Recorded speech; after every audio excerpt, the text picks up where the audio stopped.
எனக்கும் இட்லி தான் ரொம்ப பிடிக்கும் அப்படின்னு நீங்கள் ஃபீல் பண்ணீங்க அப்படின்னு சொன்னால் உங்கள் HbA1cயும் எனக்கு வந்து 8 இல்லைங்க, 7, 6.8 இந்த மாதிரி தான் ரேஞ்சில் இருக்குது அப்படின்னு சொன்னால் இட்லியை வந்து வேற வேற காம்ப்ளெக்ஸாக மாற்றி எடுத்துக்கலாம். இட்லியை வந்து வெள்ளை அரிசியில் பண்ணாமல் மில்லட் இட்லியை எடுத்துக்கலாம்.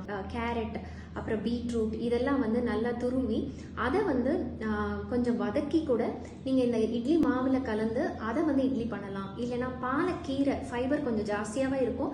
ஸோ பாலக்கீரையை வந்து ஃபைனாக சாப் பண்ணியோ இல்லை அது கூட இந்த கேரட் எல்லாம் கலந்தோ இந்த இட்லி மாவில் கலந்து அப்படி இட்லி செஞ்சு சாப்பிட்டீங்க அப்படின்னு சொன்னால் உங்களுடைய குளுக்கோஸ் லெவலை வந்து மெயின்டைன் பண்ணுறதுக்கு ஈஸியாக இருக்கும். யூஸ்வலாக போடுற வெள்ளை உளுந்துக்கு பதில் கருப்பு உளுந்து சேர்த்துக்கலாம், தால் சேர்த்துக்கலாம், சன்னா தால் ஆட் பண்ணலாம். இதுலேயுமே நம்ம மில்லட்டோட கலந்து இல்லைன்னா அரிசிகள்லேயே இந்த ஃபைபர் அதிகமாக இருக்கக்கூடிய அரிசிகள் அதெல்லாமும் சேர்த்து நம்ம இட்லி செஞ்சு சாப்பிட்டுக்கலாம்.